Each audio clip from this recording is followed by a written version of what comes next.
Hello and welcome. We are here to learn about using the Gradebook in online classes, and my name is Jenny Michael. I am the Associate Director of Faculty Evaluation and Coaching, and I'm going to be walking you through this process in company with Charles Curtis from Online Education. Hi, Charles. Hi, Jenny. I'm Charles Curtis. I am the Manager of Online Academic Development in Online Education. Great. So we are going to jump right into it and start by taking a look at the outline for the workshop. We're going to talk a little bit about why you should use the Gradebook and how it works.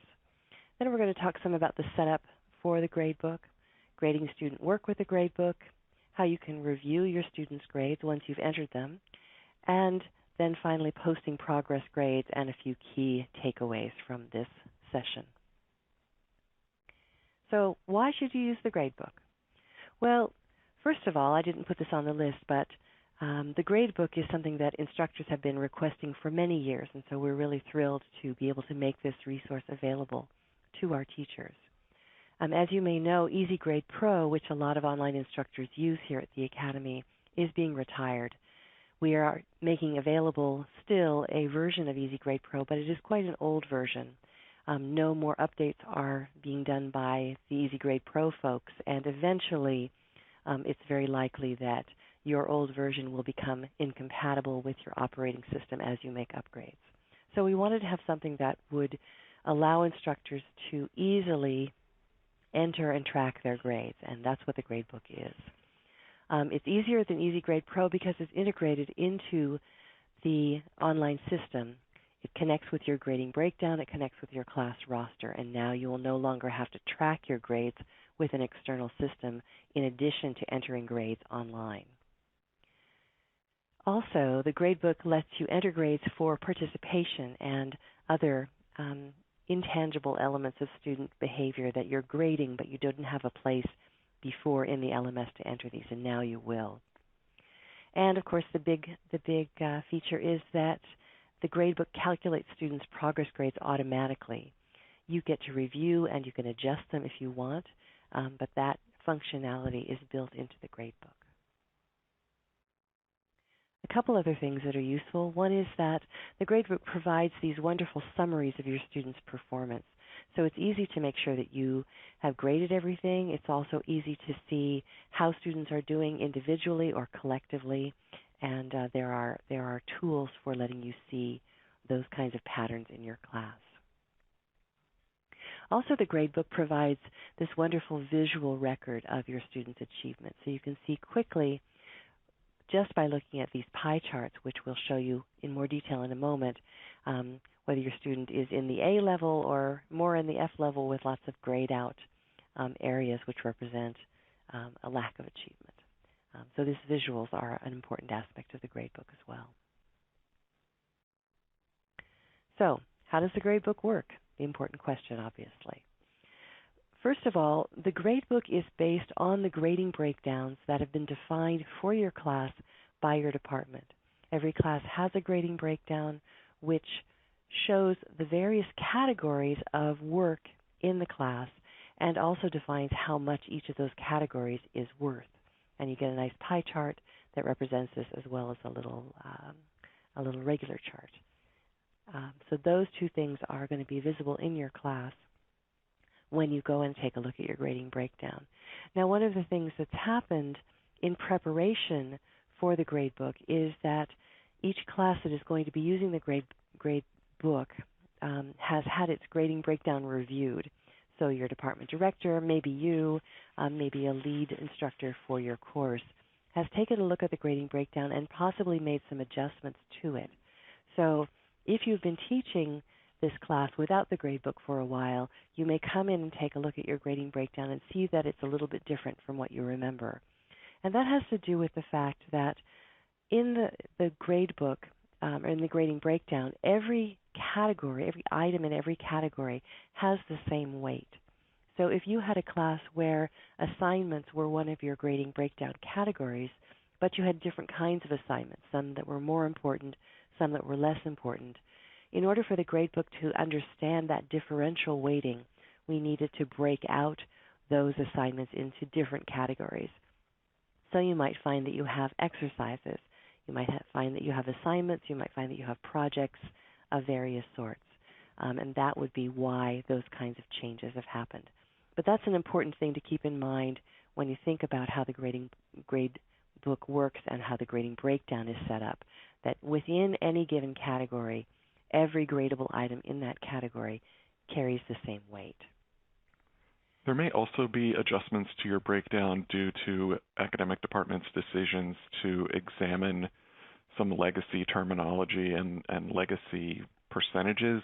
So discussion or participation, for example, might be a lower percentage than it used to be.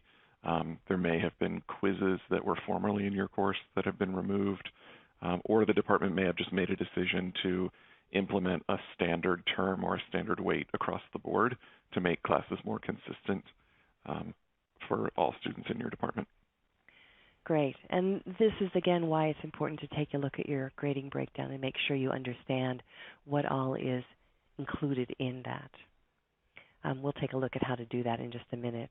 One other thing I wanted to mention in relation to the grading breakdown is that for each category in the breakdown, a grade scale is associated with that category, and that scale defines what grades you can give for items in that particular category.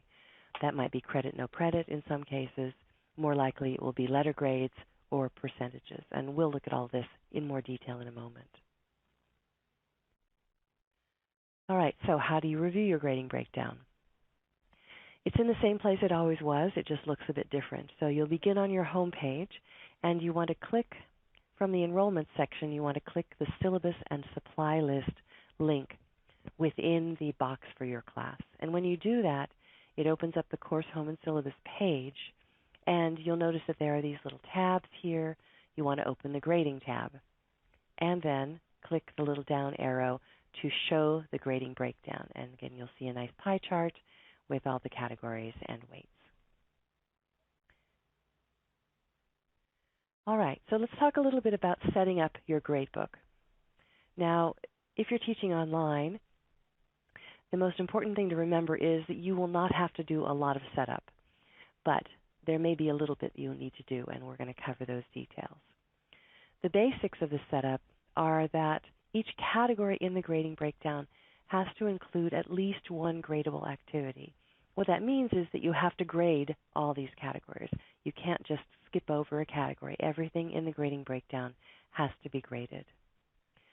The grading will take place in gradable topics. That is, the grading that you do will take place in gradable topics. There may be categories in your class like quizzes that are graded automatically by the online system. But for the most part, every gradable item will have a gradable topic where that grading will happen. You can add gradable activities as needed using global topics, and we're going to look at that again a little bit more in a minute. As I was saying, if you're teaching online, in most cases, gradable topics have already been created for you as part of the course development process.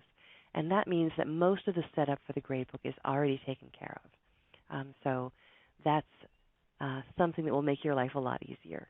If you happen to be teaching an older class, which uses all global topics rather than the course topics which are automatically generated by the system, that means that you will need to do a one-time update of your gradable topics in order to make them connected with the right category for grading. And we'll, again, look at that in a minute. And again, as I mentioned, you can create additional gradable global topics throughout the semester whenever you need them. So if you need to add an exercise, for example, you can create a global topic for that exercise and do the grading there. Online education is in the process of rolling out the gradebook to all of our online courses, but it's happening in phases. So it's possible that you may have some courses that have the gradebook and some that do not. Great. Thank you. Good point. All right, so you're probably wondering, how do I tell which categories are connected with which topics, or vice versa? And we've made this easy by adding the title or the name of the category as a prefix to the title of each topic. So in this example, we're looking both at the discussion page and here at the outline page. For this particular topic, the title of it is Flaneur Journal, and then the category is assignments, and assignments is prefixed on there in square brackets. Here, similarly, midterm projects, you see assignments is the category. Over here on the outline page, we have the category of participation and discussion prefixed to the grading interface, or the name of that grading topic. Now, a couple of things have changed with the advent of the gradebook. One is that there is a new numbering convention for topics. And so you may recall in the past that you have had, for example, assignment 2.1 and topic 2.1 or discussion 2.1. Now with the new gradebook and these new topics, everything will be numbered sequentially, so you will not have that kind of duplication of numbering. It will simply be 2.1, 2.2, 2.3, etc. In addition, something to keep in mind is that ungraded topics do not have a number and they don't have a category, because the categories, again, pertain to the grading breakdown. They are only relevant for topics that you're actually grading. So topics that are not being graded don't have that prefix with the category because they're not connected with the category, and they are also not numbered. They will simply be named. And that's what you will see when you look at the outline again, or the discussion. But do note that you will be able to see those ungraded topics under the appropriate module on the outline, and then the module is designated in the discussion, so you can always see what module it's associated with. Right. Good point. Good point. Yeah, you can see it here, and here you see that those ungraded topics are in the list with all of the other topics and organized by module, as Charles mentioned. All right, something new is that it's now possible to create gradable topics that are only grading interfaces. These are topics where students do not make any submissions, so they're not posting anything in these topics. This is simply a place where you can enter grades for a certain category of work. So, for example, if you're grading participation in your class, you can, if you want, choose or is more likely been decided for you that grading will happen rather than in grading every topic. It will be graded on a periodic basis in these non-submission topics. So, for example, if in your class part of the participation assessment has to do with students commenting on each other's work, instead of not having a place to enter that information, you can create, or you will have already created for you, a non-submission topic that's specifically designated for grading that participation. So you won't be grading it in those assignment topics where that participation will be happening, but in a separate gradable topic. All right, so I was mentioning that in that example, if you're grading participation that, again, particularly relates to students commenting on each other's work, you, instead of grading that every week, you might choose, or again, it might be chosen for you, to grade that on a quarterly basis before each set of progress grades is due, for example. And if you have that set up in your class, you'll see something like this. These non-submission topics will be listed separately both in the outline and in the discussion under additional grades. And then each topic will be here available as an interface where you can simply click on the link and enter grades in that space. And again, these are set up for quarterly grading, so this will happen once a quarter, not in the space where the activity is happening, but in a separate interface.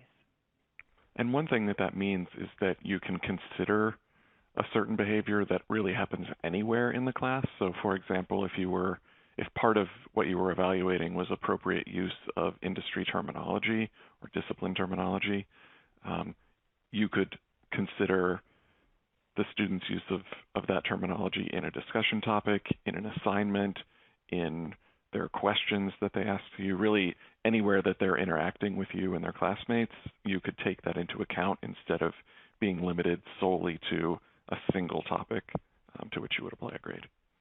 Right, great. So we looked at quarterly grading as one option. It may also have been set up in your class that participation grading, this is the example we're looking at, would happen in every topic. So you'll notice in this example here, we have this participation prefix on something that's listed in the topic category. And I mentioned that additional grades, those gradable topics that are grading interfaces alone, those are listed separately under additional grades. This is in the discussion. Here we see the regular topics that you're all familiar with, where students are making submissions. And the little gradebook, or whatever that is, grading report card, indicates the gradable topics. And here the category is participation. So in this class, participation will be graded in every module. All right, so I mentioned that in most cases you're going to have topics that have already been created for you, but sometimes you may need to create or update gradable global topics. And of course you're going to do that in the same way that you've always worked with global topics, which is to begin by navigating from the discussion to the global topics page. And there's a link that lets you create a new global topic that says Add Global Topic. Or again, if you have existing global topics that you need to update to make these gradable topics connected with particular categories, then you'll use the edit link for those topics. And whichever avenue you take to get in here, you will find yourself in an interface that looks like this. I wanted to just draw your attention to a couple aspects here that are particularly related to the gradebook. First, when you choose a module, as you know, choosing a module sets default dates for the module. And it also makes sure that this topic appears on the outline for your course under that particular module. But with the gradebook, what this also does is it tells the gradebook when the grade that's assigned in this topic should be included in the progress grade calculations. Progress grades are set up so that when the calculations happen, the gradebook is looking at grades during a particular period of time or a particular set of modules. And it's that module association that tells the gradebook, oh, this grade needs to be included in this calculation, or it doesn't need to be included in this calculation. So that's something to be aware of. And we'll talk a little bit more specifically about which modules are part of which grade, progress grade calculation in a minute. Okay, so we talked about the two kinds of gradable topics. You'll see here those two options. Again, the top one, gradable topic with submission and discussion, is the familiar topic where students would submit work and you would review and grade it there. The new type that we've added is gradable with grading form only.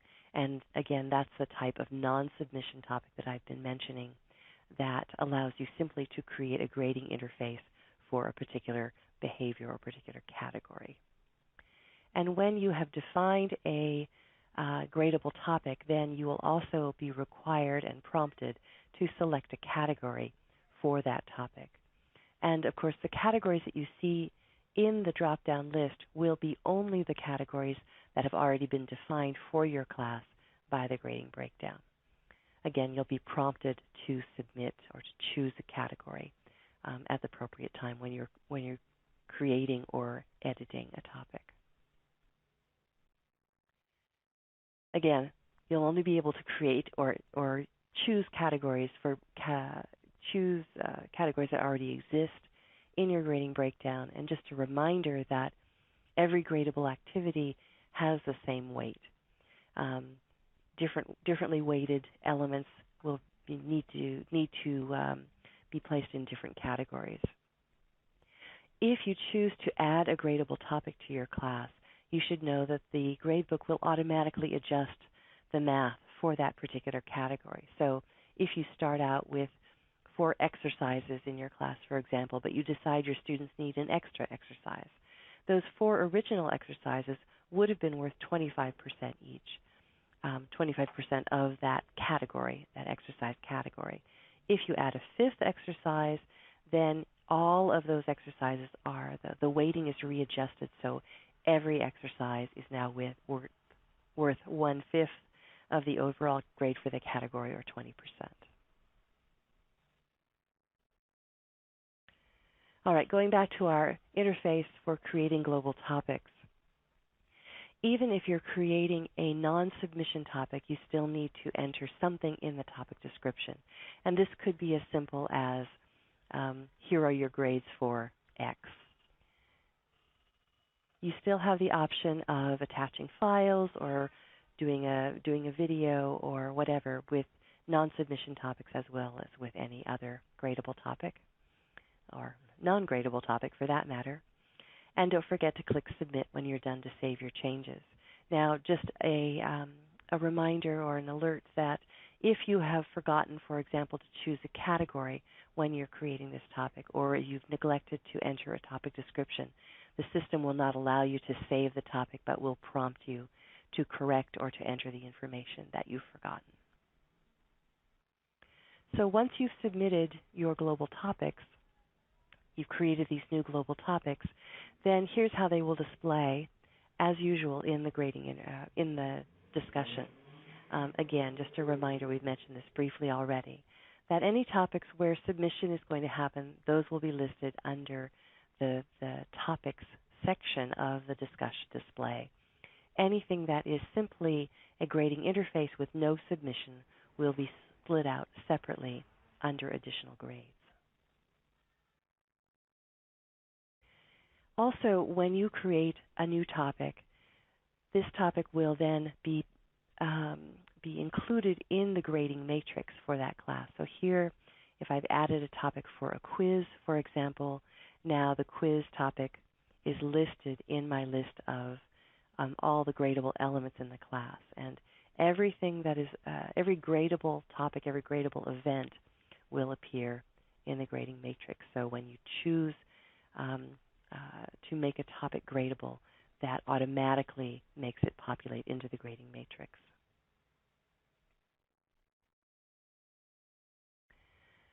So as we mentioned earlier, in most online classes, you have what we call course topics, which are topics that are created automatically by the online system. And these, the elements of these topics, the specifics of these topics have, for the most part, been defined already for you. You can't do much editing in course topics. However, what you do have is the instructor update field, and this allows you not to change the description of the topic, but to tweak it, to add information, to include tips, or to point out any things that students need to be aware of in particular, or any additional directions you want to give them. So that's always available to you with course topics, even though you can't edit much else in those topics. We mentioned that you have already had the participation structure defined for your class, most likely.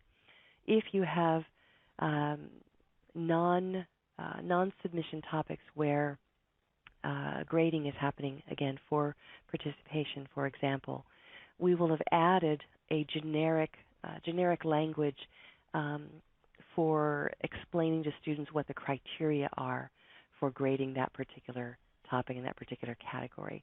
Please take a look at your these grading-only topics and make sure that those criteria match what is relevant for your class. If you have a concern or an issue about either the frequency of the grading of participation or the content of that those criteria, please talk with your director ASAP so that adjustments can be made before the semester begins.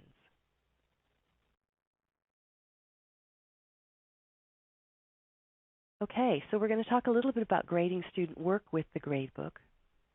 Now, if you've been teaching online, you already know most of this because the structure has not changed in any significant way. And you'll still have the same kind of grading interface. And you'll get there for topics with submissions by clicking the title of the topic, opening up the topic, and then using the Grade Topic button to get to your grading interface.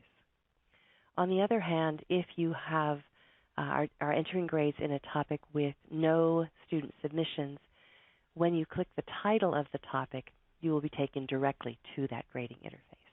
So it's a more direct route Obviously, there's not an intervening page with the posts because there are no posts in these topics. When you open up the grading interface, again, you'll get the familiar elements here: a place to enter or select a grade, a place for comments, a place to attach files, and a place to save the information you've entered. Now, I talked briefly at the beginning about grading scales. I want to go into a little bit more depth here. And first, I want to make sure that you understand how credit, no credit grading works. Credit, no credit is set up for an all or nothing kind of structure. So if you're giving a student credit on an assignment, credit will calculate as 100%. If you're giving them no credit on an assignment, that will calculate to 0%. So this is very much a stark contrast, kind of all or nothing scenario, and it's important to be aware of that when you're doing your credit, no credit grading.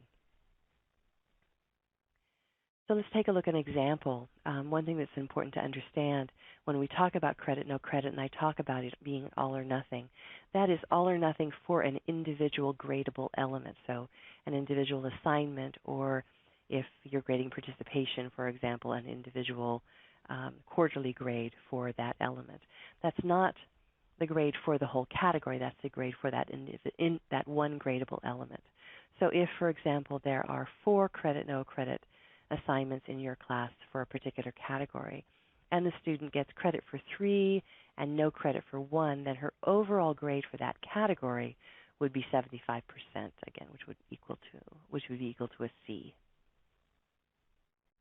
And do note that the credit no credit scale, unless it has been set for for a category, would be unavailable to you. So in a particular category, if you are able to enter letter grades, that means that's all you can enter. Or you can also enter numbers, but you can't enter credit no credit for categories that haven't been set to the credit no credit scale. So that option will simply be unavailable to you. Exactly. So it's not possible to mix right. A's and B's and credit no credit. Credit no credit, right. No mixing of the grading scales. It's either one or the other. So if your scale has been set up for letter grades, or if your scale has been set up for percentages, you will have the option to enter that information in either way. You can enter, or you can select a letter grade from the little drop-down, or you can enter a percentage by clicking into the percentage box. What's important to keep in mind is that these 2 entry options are available, again, for both a letter grade scale and a percentage grade scale. The difference primarily is in what students will see. If in your class a scale has been defined for letter grade, then when you assign a letter grade to an assignment, the student will see only the letter grade. If, on the other hand, what has been defined as a percentage for a particular category, then when you assign a grade to something in that category, the student will see both the letter grade and the percentage. So again, percentage, they see both. Letter grade, they see only one, i.e. the letter grade. Now, I've highlighted down here the option of excused.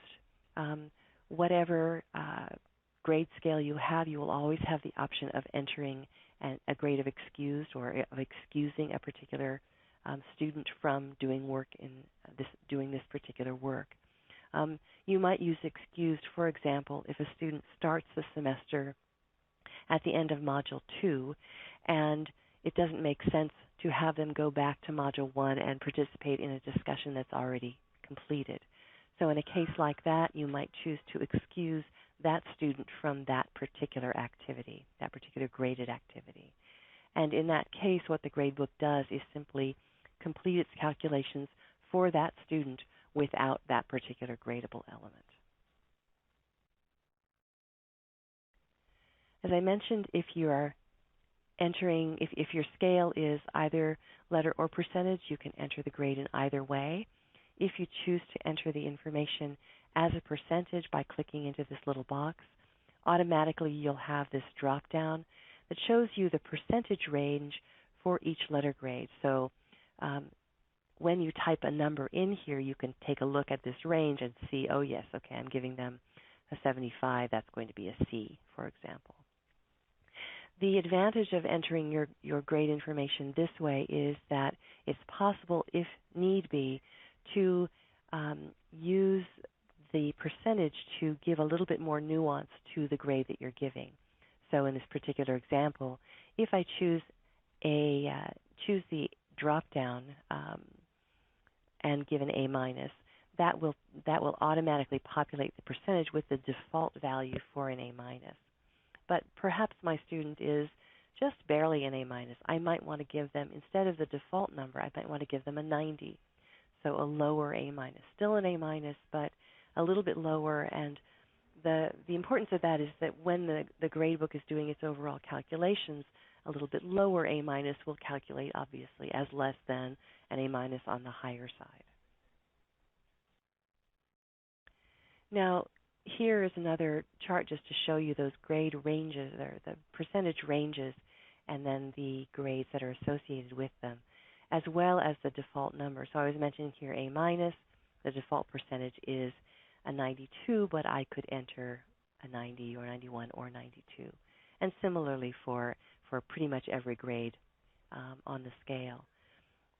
This becomes particularly important when you're thinking about giving an F, because as you can see, the default percentage for F is 50%. And that's quite a lot, particularly if a student has done very little work or no work. The percentage range for an F runs all the way from 0 to 59. So it's a very wide range. And this means that you have a lot of latitude in assigning a grade of F to determine, is this an F that's a 20% F? Is this a 40% F? Is this a 59% F, which is almost a D minus? You have that possibility. One thing that's, I think, particularly important to think about is when a student does not submit work, you also want to give them an F, but what sort of F do you want to give them? Probably not a 50% F for having done nothing. More likely you're going to want to simply type a 0 into that percentage field in order to appropriately mark the fact that the student submitted no work whatsoever for a particular assignment. And note that it's not necessary to select a letter grade first. You can enter a number right away. So if you know that a student didn't do something and you intend to enter 0 for them, you don't have to pick F and then adjust it from 50 to 0. You can just start by entering a 0 in the numeric field. Right. Thank you. That's a really good point, because when you enter the 0, the system automatically understands that as an F and will populate F into the letter grade field. So you can start at either place. You don't have to do both. So one of the things that was added to the system in the spring was this requirement that when you are regrading work, that under particular circumstances, that you now need to enter a reason for that regrading. So this happens when you are giving a student a new grade or editing their grade after a progress grading period has passed. So, for example, let's say you have a student who skipped one of the assignments in Module 2, and you very appropriately gave that student a 0.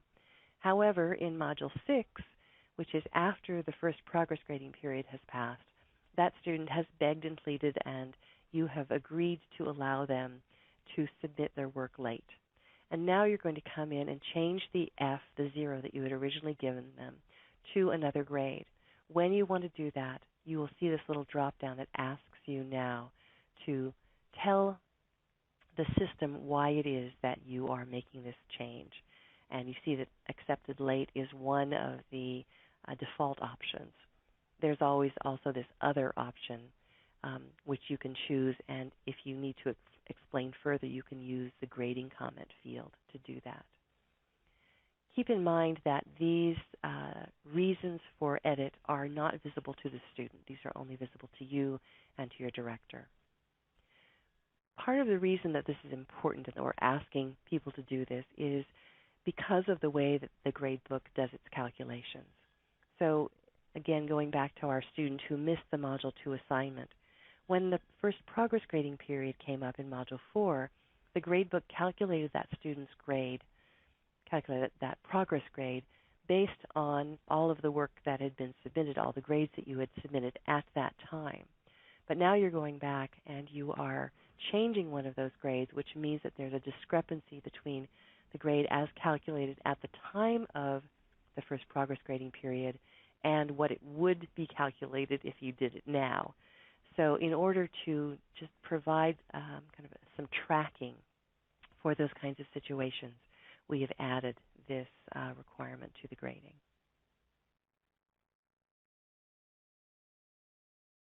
All right, to go quickly back over the what we discussed about in relation to grading student work. The grading scale that's associated with a particular category defines what grades you can assign in that category.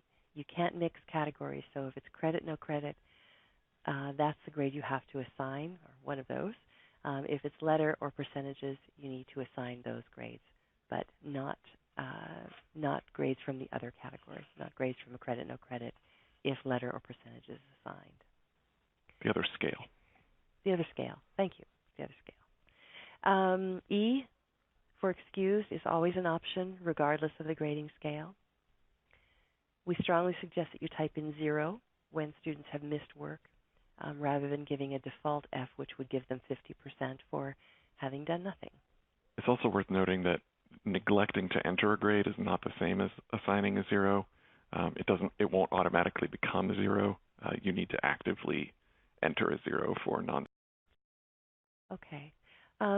Also, just a reminder that the grading scale, letter grade, or percentage defines primarily what students will see.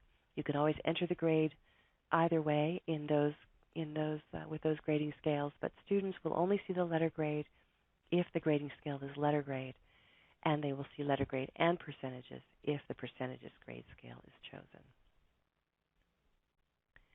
And finally, if you choose to change a grade for an assignment after a progress grading period has passed, then you will need to enter an explanation as to why you're making that change. And if it's still within a single progress grading period, note that you not only do you not have to enter an explanation, you won't even see the interface for doing so. It's only if you're going back into a prior progress grade period and changing a grade there. Right. Okay. Now I just wanted to show you also, again, we've taken a quick look at the grading matrix. We're going to come back to this in a minute. But when you enter grades in the grading interface that we've just been reviewing, you'll see that those grades are automatically populated into the matrix. So here's the online portfolio critique assignments here, and here are all the grades that we've entered for that assignment, and they are automatically populated right into the grading interface in the Gradebook, the matrix. Okay, so late homework. Let's talk for a minute about late homework. It has long been the practice of instructors at the Academy to use a separate late homework topic for accepting late work. And this would be a space that would be open maybe all semester where students would simply post any late work that they were submitting. What we are asking now is that instead of having a late homework topic, you use the topic dates for your assignment topics to allow students to post work late when you have approved them to do that. So for example, if I have a student who I'm going to allow to post work late in a particular assignment topic, what I will do is I will go and I will edit the closing date for that assignment so that I will extend the closing date into the future to give the student more time to submit that work. And then automatically when the student posts that work, there will be a late flag on the work. So the student and you can both see that the work is submitted late. And as a best practice, we suggest that you ask the student to tag you when that work is submitted so that you don't miss those late submissions. The advantage of this is that it keeps all the work for a particular assignment in the same place, and it allows you to see everything together, and the work is submitted, reviewed, graded, all in the same place, regardless of whether it comes in on time or comes in late. It's possible that you're already extending the close date to allow for discussion of work to continue. If everyone waits until Sunday at midnight to submit their work, but you want them to still have the opportunity to talk about it, you might extend the closing date for another few days or another module to allow for that discussion to occur. That opens the door for a student to submit late work. So it's important to note that the system allowing late work to be submitted is not the same as you deciding to accept it. So just because the student is able to send in a file, attach a file, and make a post, that doesn't mean that your policy, if you don't accept late work, has been overridden by the system's latitude. Exactly. All right, so let's talk a little bit about a slightly different scenario, which is resubmissions. In some classes, there is a general policy that students are invited to resubmit work that they've completed earlier in the semester. And in cases like this where there are a lot of students submitting late work, where it's kind of a systematic practice, and where you don't want to have to be always opening and closing topics, you don't really want to have to monitor the students' resubmissions, but simply allow them to do it. Then instead of doing the reopening of topic dates that we were just discussing, instead we suggest in these circumstances that you do have an ungraded topic where scheduled or regular resubmissions can happen. In this case, what you need to do is review the work in that place where it was resubmitted. Important that students note which assignment they are resubmitting when they do that post. And then you can go to that original assignment topic and enter the grade for that resubmitted work in that original place. And in that way, the gradebook will, again, understand what the correct grade is for that and include it properly in the calculations. Now, all that said, these are our suggested best practices for late work and for resubmissions. We're not policing this. You can do this however you want, but this is the strategy that we suggest in terms of the most effective way of using our system.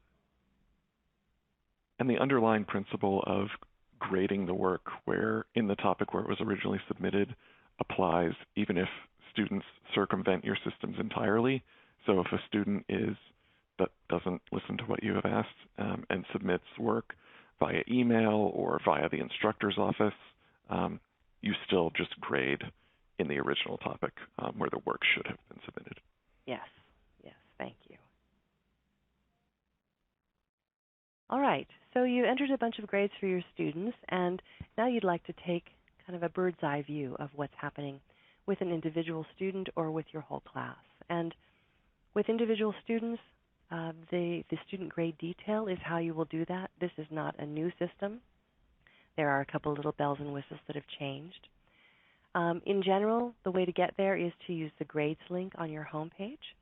And then once you open this section grading page, you will choose the grade detail link here to open the grade information for an individual student. And when you do that, you'll get an interface that looks like this with a lot of information here. At the top, there is a drop-down that allows you to select any student from your class. You also now have the option to use this carousel navigation that lets you move one by one through your whole roster. There are a number of tabs here, so we've broken out the grade information into various elements. The official grades, so that's your progress grades, your midterm and final grades, that will always be here in the first tab. And the information that is included in the calculation of the progress grade and this pie chart display will be found here on the official grades page, or grades tab, as well as on the progress grading interface, which we're going to take a look at in a minute. Now, one of the things that people have asked is, can students see this pie chart and this graphic information? And the answer is, beginning this fall, yes. When the first progress grading period arrives, students will be able to see this information. I mentioned all these different tabs. You'll notice that here too, graded topics and additional grades are separated out. So again, the additional grades are those topics where you're simply entering a grade and students are not submitting work. Graded topics are the topics that, again, we're familiar with, where students are posting work and you're grading it. When you look at the graded topics interface, as before, you will see the grades all down here. You'll see the comments, and the structure is the same pretty much for the additional grades. Something also that you will see in both of these is the category listed. We've added another column that shows you the category for every gradable element under each tab. Now, so that's the summary information for an individual student. But what if you want to look at the summary information for your whole class? And in that case, you're going to take a look at what we are going to be calling the class gradebook, but which is currently called the class grades matrix. That's going to change, we hope, at some point. Again, I've showed you some screenshots of this already. It's inspired by EasyGrade Pro, so it will look familiar to the users of EasyGrade Pro. The gradebook provides a snapshot of your whole class, and it lets you see patterns, possibly problems, easily find work that you haven't graded, etc. So how to get there? Well, you get there in two ways. We were just at the grades detail page. You'll see a link to the class grades matrix, again, eventually the class gradebook, here at the top of the grades detail page. Or on the section grades page, you will also have a link to the grades matrix, aka the gradebook. And when you open it, you have a bunch of bells and whistles, so we're going to go through some of the details of this page. First, you have an option to open up the grades matrix full screen, so you can see as much information as possible all at once. Students' names are listed here, down the left column, and the titles of all the gradable work in the class. Each individual gradable element is listed along the top here. And when you click the student's name, that will take you to the grades detail page for that student. If you click the title of an assignment, it will open the grading interface for that assignment for the whole class. So even though you cannot enter grading information directly on the matrix page, there are links that take you very quickly to the place where you will need to go in order to enter information. General LMS navigation tip, blue equals link. So generally if something is blue, that means it'll either open a pop-up or go to a different page. Take you somewhere, yes. Thank you. You'll note, for example, that the midterm and final grade column headers are not blue. So those are not clickable, those are not links, but each of the student names and gradable events are blue and clickable. Right, good point. So as I mentioned, there is summary information here provided for various aspects of the grading in your class. First, here you see the quarterly progress grades. In this particular example, this is a summer course, so there are only midterm and final grades, but if this were a fall or spring class, you would also see the Progress 1 and Progress 2 grades listed in this section at the beginning. And at the end, after you see all of the listed assignments and gradable events, you will see each category broken out individually, so you can see how well students are doing in any given category of work. I didn't show it in this screenshot, but there is a scroll bar at the bottom that lets you move through all of the work in the class. Something else that's really, really cool, I think, is this section average row. And this shows you for every element, whether it be progress grades or whether it be for an individual assignment or whether it be for a particular category, it shows you how is your class performing overall in this particular category. Here you can, or in this particular element. So here you can see Module 14 progress questions. Oh, maybe that's something we need to take a look at. Whereas, oh, look, everybody's doing really well in the Module 12 progress questions. So what's going on? Anyway, these averages and these summary elements allow you to see some of the patterns of what's going on with your students in a particular class. Another option you have with the matrix is to show the grades here as letter grades rather than as percentages. As you may have noticed in the last screenshots, I was showing them here as percentages. When I switch over, everything is displayed as letter grades. And you notice, of course, that letter grades are much more compact than the percentages, so you can see a lot more in one screen rather than having to scroll quite so much. Anything that you've excused will be listed as E here in the list, and anything that is missing, work, any grades that you have, anything you've not graded has this little double dash next to it. There's a key down here at the bottom that explains all of that. But the double dashes let you see very quickly anything that you have missed in grading your class's assignments. All right, finally, let's take a look at posting progress grades. Again, this is kind of the big reason that we have a gradebook, or one of the big reasons we have a gradebook. So the gradebook calculates progress grades automatically. You are not required to enter the calculated progress grade. You can adjust those if that seems relevant. And you can display the calculations for each progress grade. We'll take a look at that. If there are any issues with calculation, typically this has to do with the fact that you haven't graded something.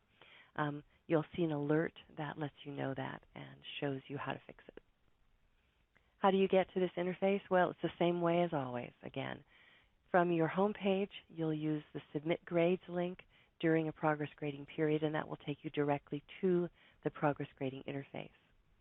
If you happen to be submitting your progress grades outside of the progress grading period, you'll need to get to the grading interface using the Grades link on your home page.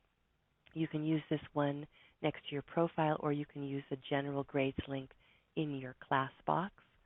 That will take you to an intermediate page where you'll need to click the View link, which will take you to this other intermediate page, and then you'll need to click one of these blue buttons to enter the appropriate open the appropriate progress grading interface.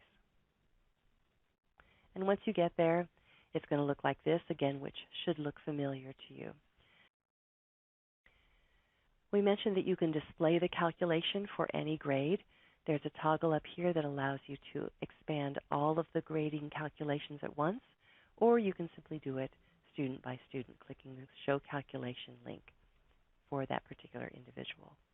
And when you do that, that will open up this sort of set of information. Now, we've seen this pie chart a number of times before.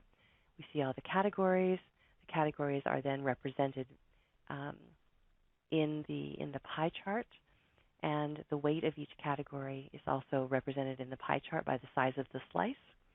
You'll notice in this particular example that some work has not been graded, and that's because this example is from a Progress 1, first progress grades, and that's happening in Module 4, Module 5. At that point in the semester, a final paper and a midterm exam have not yet been completed and obviously not yet graded. So those are not included here, and those slices of the pie are grayed out on the chart. But the work that has been completed, you see a visual representation of the student's performance in that field. So more or less of the slice will be filled in with the color depending on how well the student did. And again, as we looked at earlier, you can see quite a variation between the lowest performing students and the highest performing students, a nice visual of how they're doing. There's 4 students now in this class, and the first 2 students already have their grades calculated, and you can see that information is already input into the little drop-down interfaces. Previously, it was necessary to select the calculated grade even if you didn't plan to change it. The new feature here is that the automatically calculated grade autofills into those fields, and if you agree with the calculation, you don't need to do anything other than look and move on. Right, so we're saving you some clicks, basically, bottom line. Now, as we scroll down, you'll notice that there are a couple of students here who have some kinds of issues that are preventing an accurate grade calculation. And for each student, there is a little link that lets you see the details of what is preventing an accurate grade from being calculated. So I can see that first one had one assignment that was not graded. This second student also has an assignment that's not been calculated. You'll also note that because 2 of the students do not have complete grades, the Submit Grades Now button is grayed out. Unlike assignment grades where you can submit grades individually, progress grades do require you to submit grades for all students in the entire section at once. So until those 2 students have grades entered, the Submit Grades Now button will not be active. Right, and we're going to now update the student's grade information and make sure that this grading form is complete. And when we do that, you will see the Submit Grades Now button become active. I want to take a look at the class grades matrix, and the link is up here at the top of the page. I'm going to open it in a new tab because this gives me an overview of the whole class, and it also gives me a chance to point out a couple of new features that are available here. First is the Export CSV link over here on the right. This allows you to download the information from the matrix into a CSV file which you can open in a spreadsheet. The other new feature here, and the more significant one I would say, is the overall grade calculation. This is a real-time running calculation of each student's overall grade based on whatever grades you have entered into the system. There's a new column to the left labeled as overall grade calculation with a time and date stamp, and any grades that have not yet been entered are marked in yellow for your reference and omitted from the calculation. Right, and so you can see both here with these yellow markers. Here I can see the overall grade calculation for this student as well as the work that's missing or the grade that's missing in this calculation. And same for this student, so I can easily identify which grades are missing. The system will start to consider a grade to be missing once the module in which that assignment is due has closed. So in this case, we're in Module 4. Modules 5 and beyond have not yet occurred, and so while those grades are all marked as not yet graded, as indicated by the double dash, they are not yellow because that module has not occurred, that work has not been submitted, and therefore the system is not expecting grades for those tasks. Right, exactly. Now, let's say that I want to update the grades, some of these missing grades, so that the progress grade can be calculated properly. It's easy to do that. Here I have a missing grade for Ramsey, and I simply click the title of that assignment, and that will open the grading interface for that assignment in a separate tab. As I scroll down, I can see that there is a missing grade here. I can edit it, and let's give her a B+, and save that grade. So now I can see that all my grades have been entered for this assignment. And when I close this grading interface and go back to the class grades matrix, you'll see right now that that yellow marker is still there. That's because the matrix has not yet incorporated that new information that I've added. To make the matrix do that, I simply click the Recalculate Grades button. And when I do that, it takes a second for the recalculation to occur. Now I see, however, that Ramsey has a B-, and there are no yellow markers on her line of grades. When I go back to the progress grading interface, I can also click the Recalculate button for that information to be included here. And again, as Charles mentioned, the calculated grade is now automatically entered into this interface. Now let's take a look at what's going on with this other student. So this is a slightly different scenario. Let's say this student had not submitted the work for assignment 3.1, but he talked with me, he explained that he had a family crisis, and we agreed that he would get his work in by the end of Module 5. So that work won't be in time for me to grade it for this progress grading period. I don't want to give him a 0 on that work because we've already talked about it, and I don't want to demoralize him by factoring in a 0. So I could put an excused, give this assignment an excused as a temporary grade. But actually with this new overall grade calculation tool, I don't need to do that because effectively the overall grade calculation calculates his grade as if this assignment were already given an excuse. Basically, it keeps it out of the calculation. It admits it from the calculation. So we're saving you a step. You don't have to add that E for excused to this assignment. You can simply use the overall grade calculation, which in this case is a B+, to input for the student's progress grade. So I'm going to go back to the progress grading sheet. I'm going to select B+. In cases like this, it's important to enter a comment along with the progress grade to make it clear to the student what exactly this grade includes and what it does not include. And you'll note here that now that we have entered grades for each of the students, the Submit Grades button is now blue and active. And so we're going to click it to submit these grades. There we go. And we get this confirmation message. I confirm, and there we are. Grades have been submitted. I mentioned earlier that each progress grading period looks at the grades from a particular set of modules in order to do its calculations. And you can see here which modules are associated with which grading period. For Progress 1, it's modules 1 through 4. For midterm, it's modules 1 through 7. Notice that it's always cumulative from the beginning of the semester. So Progress 2 is modules 1 through 11, and the final grading period, obviously, modules 1 through 15, the whole semester. As we've noted already, and as you probably know, we don't collect Progress 1 and Progress 2 grades in the summer semester or in the intersessions. When you're doing, as we mentioned earlier about creating or editing global topics, it's the module association in the topic that defines which progress grading period includes that particular grade. If you have course topics, obviously this will already have been set up in advance.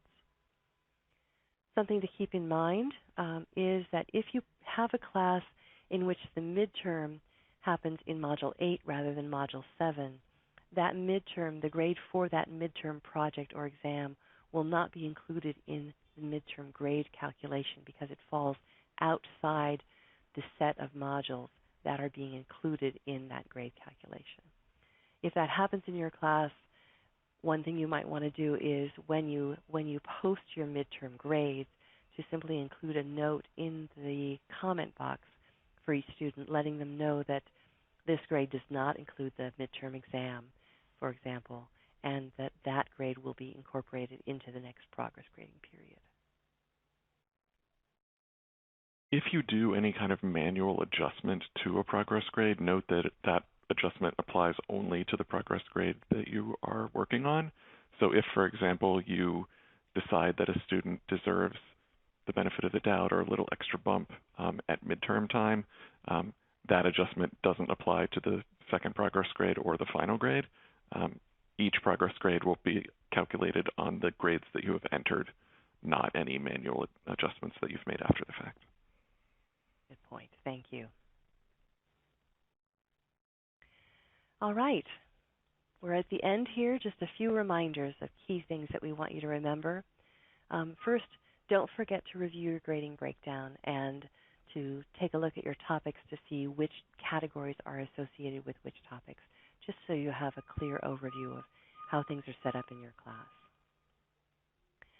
For any non-submission topics, we suggest that you review the evaluation criteria for those topics. If there's any kind of issue or you have concerns, talk with your director. Similarly, take a look at the frequency for grading categories like participation or discussion. Your class has probably been set up with one or the other, quarterly grading or weekly or module grading. So take a look at that. Again, if you have concerns, now is the time to talk with your director so that things can be adjusted if necessary. Remember that whenever the category for an assignment, the grade scale for a particular category, that's what I mean to say, is either letter grade or percentage, you can enter that information, your grade information, in either way. Students will see percentages if if a percentage grading scale is assigned to a category. If it's letter grades, they will only see letter grades. You can always add additional graded or, of course, non-graded activities by adding global topics to your list. And as we just saw, progress grades are calculated automatically, but you always have the option to adjust them as you go through your list and review your grades. And finally, we strongly suggest that you get rid of your late homework topics and encourage students to post late work in the original topic by reopening the dates for that topic. All right. Remember that the gradebook is a work in progress. We have made a lot of adjustments based on user feedback since it was first launched in a pilot version in the spring. If you find something that's not working properly with the gradebook, or if you have a brainstorm about some great thing that you wish the gradebook would do, please contact the help desk. They are available 24/7, and they are the proper conduit for getting that information to the people who can make a difference.